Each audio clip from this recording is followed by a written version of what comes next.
Assalamualaikum warahmatullahi wabarakatuh. Salam sejahtera, salam damai semuanya. Selamat datang kembali di The One and Only EQ Media. Sebelumnya biar kalian gak ketinggalan seputar kita-kita, kalian bisa banget melipir ke akun Instagramnya Om Hige di @tresnayusa. Terus ada akun Instagramnya EQ Media di @EQmedia dan akun Instagramnya Om Herdi di @herdianyadi. Diingatkan lagi bahwa ini adalah konten mengomentari, bukan mereview secara detail, oke? Mengomentari Gits episode kelima, detik ke-48 kita akan mengomentari flow yang selalu dibuat untuk opening dari ketiga episode ke belakang, di mana Keiwa Sakurai selalu nge-vlog yang di-save untuk dirinya sendiri. Sebagai bukti nyata mungkin rekaman tersebut ketika dirinya next mungkin tiba-tiba menghilang ataupun gugur di Desire Grand Prix. Sebuah reaksi yang bagus kita lihat dari kakaknya yang menguping omongan Keiwa yang sudah agak pesimis bahwa dia mungkin akan kalah di game sekarang gitu. Kakaknya menguping nih. Nah, alih-alih biasanya dalam drama lain sosok si kakak akan menghiraukan inti ucapan si Keiwa. Nah, ini malah dimentions. Untung aja nyambung sih malah ke bahasan interview gitu. Keiwa yang acap kali gagal di sana. Jadi berhasil di sini ya. Menit 1:59 kita bisa komentari sesuatu bahwa mungkin di Gits ini meskipun Michinaga Azuma terlihat sebagai evil rider, tapi sejahat-jahatnya dia dikarakteristikan seperti itu, tetap aja ada alasan yang cukup humanis di sini. Membenci semua peserta lah, apalah, tapi intinya apa yang dia minta ketika memenangkan ini, ya kalau enggak temennya selamat atau orang yang dia benci mati. Semua peserta berada di kondisi pulang ke kehidupannya masing-masing nih. Hal itu juga yang membuat Azuma ini kembali ke pekerjaannya sebagai petugas konstruksi bangunan. Di sana ia sejenak bernostalgia, ia mengobrol dengan sosok rekannya yakni Toru Imai yang diyakini ikut serta juga dalam Desire Grand Prix. Yes, Toru Imai diketahui merupakan manusia yang gagal dalam babak Desire Grand Prix, ia dikalahkan oleh Yamato. Lah, Om Hige, kok bahasannya loncat-loncat gitu sih? Kan ini baru menit awal, entar kan kayak di reveal juga nih bahwa Toru Imai adalah peserta DGP. Kan nanti di menit pertengahan menuju akhir, alah. Bodoh amat, udah dibilangin ini bukan konten review gitu ya, yang memang dari awal sampai akhir ini runut gitu ya, bukan, ini mengomentari gitu. Jadi ya sekalian aja kita komentarin kalau bahasannya masih sejalur dengan scene tersebut. Balik lagi, Toru Imai ini saat kematiannya datang ia malah ditertawakan karena mungkin 1-2 hal. Entah karena Toru Imai ini gagal mempertahankan henshinnya, terus bisa kalah hanya oleh Yamato yang tidak terlalu kuat. Atau ditertawakan karena rider lain bersyukur atas kematian Toru Imai. Di lain sisi saat flashback kita melihat tatapan Gits yang ada juga di scene tersebut seakan terdiam karena tidak mampu menyelamatkan Toru Imai di sana. Dan mungkin kedua hal itulah yang mencetak sifat Michinaga Azuma menjadi seperti dirinya saat ini. Ya kita belum tahu ya apakah di sana kenapa si Michinaga Azuma ini tidak sebagai Kamen Rider, kita belum tahu alasannya apa. Lanjut lagi kita komentari dari transisi di scene tersebut ya, sebelum Toru kalah di DGP. Sifat Michinaga masih bisa sedikit hangat kepada teman-temannya kita bisa lihat, dan terkesan sebagai pribadi yang friendly meskipun tetap pendiam. Tapi setelah kematiannya Toru, dia seakan tidak ramah dan biasa aja, mungkin kayak tidak peduli juga dengan apa yang terjadi di lingkungan kerjanya. Dia menjadi tipikal orang yang berpikir bahwa yang penting kerja. Dia mungkin kayak persetan dengan hal-hal yang berada di luar pekerjaannya. Ditanya kohainya seperti apapun dijawab seadanya. Sebelum diperlihatkan area pertarungan, kita diperlihatkan dulu menit-menit di mana Ace bisa mengkonfrontasi Azuma sambil memanas-manasi juga gitu. Ya memang kita bisa melihat sebuah pertemuan yang memang cukup baik ya untuk base cerita ya. Ace yang dipandang sebagai bintangnya bintang dari segala bintang, ikut dalam program bedah rumah edisi Superstar gitu. Bukan seperti program bedah rumah di kita ya, di mana perusahaan konstruksi di sana yang menanganinya tentu saja ada si Bufa alias Azuma. Di sana ketika orang lain memandang Ace adalah seorang superstar, Azuma tidaklah seperti itu karena dia tahu DGP lah yang membuat Ace seperti ini. Dan sudut pandang kebencian Azuma muncul juga karena Desire Grand Prix itu sendiri. Lanjut di menit 4:49 kita sangat menyukai hal yang sangat natural.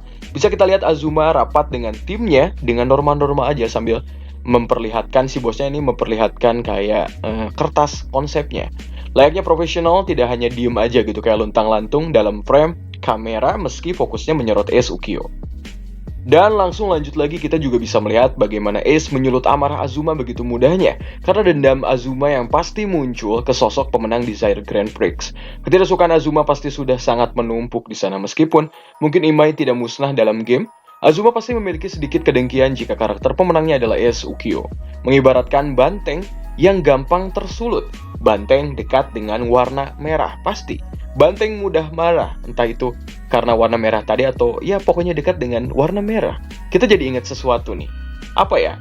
Oh iya, banteng di acara Matador Spanyol, bukan banteng. Kita lanjut mengomentari sampai episode 5 ini. Kita kayak belum diperlihatkan boss stage Yamato ya di episode 5 dan juga beberapa episode ke belakang. Selain di episode awalan gitu, dan mungkin memberikan pandangan lain bahwa kerumitan aturan di stage ternyata bisa membuat ramai juga gitu sebuah series tanpa memang diharuskan di setiap episodenya ada kayak monster pemimpin stage Yamato. Jadi tetap melawan Kroco dulu gitu di episode awal-awal ini. Serangan Yamato bertemakan kartu remi, kini stage-nya berada di kerumunan masyarakat. Babak ketiga dengan tema mencocokkan semuanya. Dilakukan dengan aturan para pemain mendapatkan rekannya dalam permainan, alias tag team. Di sana Ace ini disandingkan dengan Neon, Keiwa disandingkan dengan Michinaga, dan Morio yang nggak ada pemain lain gitu. Jadi dia disandingkan dengan staffnya dari Desire Grand Prix, yakni Kamen Rider Punk Jack. Identitasnya tidaklah kita ketahui karena emang bersifat rahasia. Ini keren sih, kita bisa melihat ya musuh kita kali ini alias sifat Yamato di sini adalah memisahkan pasangan ataupun keluarga. Yamato yang memisahkan sebuah pasangan. Nah, sistem game bagi player kali ini adalah berpasangan untuk melawan Yamato yang juga dua warna ketika melakukan pertarungan. 2 merah dan 2 biru tersebar di wilayah stage. Hitung-hitungannya gitu kayak menarik gitu, konsepnya dibuat sangat detail. Tim yang berpasangan untuk melawan monster yang menghancurkan orang yang berpasangan. Keren gitu. Tematiknya mana remi lagi udah pas gitu. Terus juga kita akan komentari nih perihal visual juga yang kayak mulai ada ketertarikan per Kamen Rider ini memilih warna ataupun fungsi yang match dengan ID core mereka. Kayak pertarungan jarak dekatnya Azuma dengan Zombie Ray. Jadi penjelasannya nggak cuma karena Buffa ini ungu ya, mixnya harus dengan bakal ungu gitu, enggak. Mereka mencoba untuk membuat semuanya make sense dengan ability-nya masing-masing. Di sana Punk Jack juga, kita juga bisa lihat dia ingin item yang dipakai Morio yang warna orange juga. Padahal warnanya ya udah pas gitu ya keduanya, malah Morio kagak ngasih item shield. Selain itu ada Nago yang match dengan temanya Cakar dan juga Kamen Rider temanya kucing karena mereka pas aja gitu. Lanjut lagi ketika mereka mulai henshin, perkataan mereka juga mengisyaratkan diri mereka masing-masing, yakni Keiwa dengan hasrat ingin membantu masyarakat yang dipisahkan oleh Yamato, dan Azuma yang hanya ingin mencari poin. Dan menurut Om Hige, Gits ini semakin sini semakin baik gitu dalam menyematkan hal yang bersifat karakteristik masing-masing aktor dan juga aktris dalam scene mereka, tidak memaksakan menampilkan kesan mereka dengan berlebihan. No debat sih, di sepanjang episode ini Dede Neon ini semakin imut dan lucu, menggemaskan banget aktingnya, lucu banget ya gitu. Om Hige jadi terneon-neon. Saat break, kita bisa melihat bahwa di sana mulai mengkerucutkan gear yang seharusnya dipakai siapa aja dan untuk apa aja dan lain-lain dalam setiap rider. Di sini kita bisa lihat juga bahwa Buffa akan mendapatkan kekuatan lebih besar saat memakai Zombie Ray, dan Gits akan mendapatkan power up maksimal saat memakai Magnum Buckle. Terlebih kalau di mix dengan Boost Buckle, seakan nextnya ini akan mulai dirunut lagi secara rapi. Nggak cuma alasannya karena warna aja gitu, matching di antara Buckle dan juga ID Core ataupun armor utama dalam Visor. Selain itu kita makin kesini makin melihat acting Keiwa yang mulai agak luas gitu. Menurut Om Hige kayak gini gitu. Entah ini cuma perasaan doang karena perlahan biasa atau memang benar. Menarik juga kalau kita melihat secara harfiahnya, perempuan ini jauh bisa lebih melobi loh. Dia juga bisa lebih menggoda dan meminta sesuatu terhadap pria. Si Keiwa udah mah baik hati, terus digoda Neon ya jelas ya pasti lulu gitu. Siapa yang gak lulu kalau diminta sama Neon ya? Jadi kayak bakal tersebut akhirnya ditukar gitu, S dengan Magnum Boost-nya dan Azuma dengan Zombie Ray. Lewat flashback juga kita bisa tahu ya bahwa kenangan Zombie Ray bakal dengan Azuma itu sangat erat. Zombie Ray adalah bakal yang ikut tergeletak saat Toru kalah. Jadi sangat memorable bagi impian balas dendamnya Azuma pribadi mungkin. Visual data game yang hilang dan berubah warnanya menjadi merah crimson kita lihat ya saat si Toru ini menghilang, membuat sensasi mengerikan yang dekat dengan esensi kematian nampaknya dari visual yang akan didapatkan bagi seseorang yang kalah dalam Desire Grand Prix. Komentar kami soal ini bagus banget gitu, good. Lanjut lagi kita komentari ke menit 15 lebih 19 saat Ace dan Neon ini melakukan training di tempat DGP. Di sana sumpah sih Neon lucu banget, imut banget ini cewek. Kayak vibes ini, dia ini kayak ingin dilindungi gitu. Mana perbedaan tinggi badan yang amat jauh dari Neon dan Ace gitu semakin membuat hangat aja interaksi mereka berdua.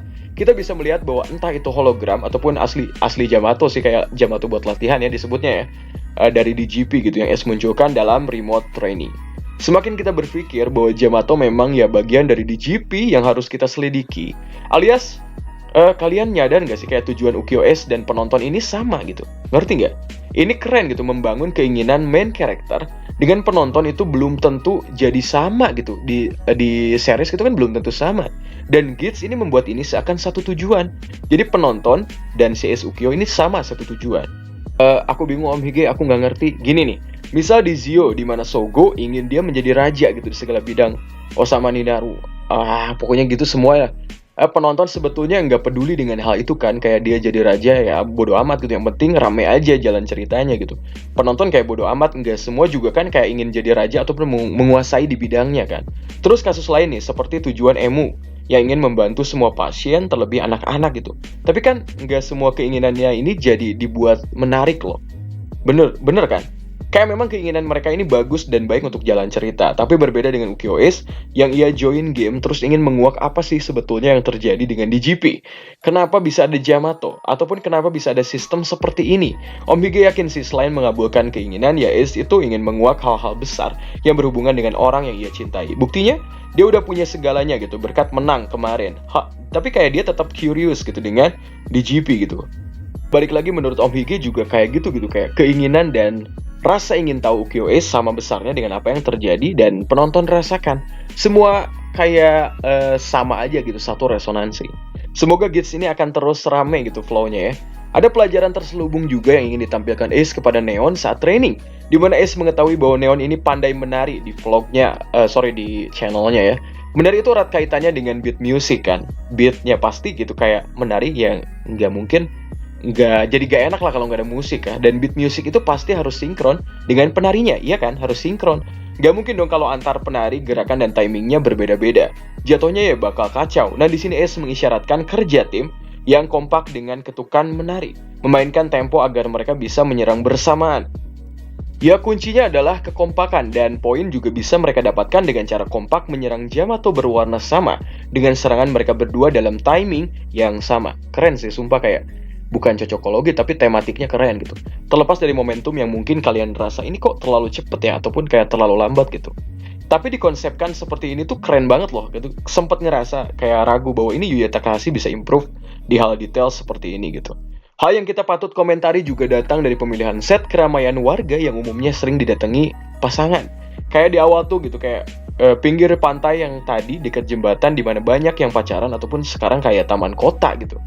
Sekarang pemilihannya taman kota di mana yang pacaran juga banyak. Ini keren, sangat kelihatan tidak asal-asalan dalam konsepnya. Kan beda gitu, kayak kalau vibes-nya asal, misalnya yang dipakai itu pasar misal, di mana yang sering datang ya ibu-ibu sendirian paling bawa anaknya, atau mungkin sekolahan di mana yang datang malah bergerombol anak-anak gitu, bersatu geng ketimbang berduaan kayak pasangan. Keren kan? Terus hal yang kita soroti lagi adalah di layar hologram di menit 16.23, kita lihat saat Sumuri ini melihat kesiapan semua peserta. Terlihat di sana ada Keiwa yang panik lihat warga kabur-kaburan dan Azuma yang nyantai, yang penting nunggu banyak Yamato dulu terus serang. Ada Morio yang kewalahan narik si Pangjack. Adalah sebuah detail yang berbicara mengenai sifat mereka masing-masing. Kalau ini dibiarkan untuk biasa-biasa aja, memang bisa gitu. Tapi kayak berjalan normal aja, mungkin kayak lagi berjalan aja gitu. Kayak lagi jalan kaki doang gitu, kayak itu kan biasa-biasa aja gitu, tanpa menampilkan hal seperti ini biar terlihat detail. Ini keren. Cuma ada yang aneh sih, kalau kita stop di menit 17.37, pasangan sebelah kiri yang kabur ke arah kamera kok kayak yang ketawa. Lah, pokoknya gitu sih. Pertarungan pun akhirnya dimulai. Di sini disoroti utuh adalah kombinasi dari Nago dan juga Gits, di mana mereka sudah mempunyai strategi yang brilian dan pas. MC kita memang disiapkan untuk berpikir kritis dan juga taktis. Hingga akhirnya dengan taktik tersebut Gits dan juga Nago dapat 200 poin, sementara yang lainnya adalah 0 poin. Di sana saat istirahat karena game ketiga belum beres, sang pemandu kayak berkata bahwa sisa Yamato adalah 6 yang kabur. Nah, kayak apa ya? Ini seakan emang benar-benar didata yang masuk berapa, butuh per stage-nya berapa, dan lainnya berapa. Mungkin emang berhubungan dengan poin, tapi kan tidak seperti itu. Kayak kalkulasinya juga mungkin bisa dibuat lain gitu. Semakin membuat kita curiga gitu dengan desain Grand Prix ini. Makin mirip dengan Guns, kayak sedikit Squid Game dalam beberapa nafas dan aturannya. Dengan poin unggul sementara, di sana Morio malah mengeluh bahwa dia keberatan dengan partnernya yakni Pangjack. Meski akhirnya pemandu memberikan gacha solutif kalau pengundian bisa diulang lagi dan Morio memilih hal itu dengan desire money. Di lain sisi, Azuma tidak peduli dengan itu dan tidak berharap dikasihani setelah pemandu mengungkapkan sedikit kekhawatirannya pada peserta yang masih status poinnya 0. Scene lalu ditutup dengan kemarahan Azuma terhadap Ace dan juga Morio. Di sana ada yang memegang kartu undian tag team. Di episode depan kita akan melihat hasil dari undian pemilihan tim dan keinginan sebetulnya dari Azuma yang sudah kita tulis di awal pembahasan tadi. Kalau misalnya kelewat, kalian bisa ulang lagi videonya. Gimana menurut kalian guys? Silahkan ditulis di kolom komentar. Mohon maaf kalau misalnya banyak salah dari Om Hige. Terima kasih telah menonton. Wassalamualaikum warahmatullahi wabarakatuh.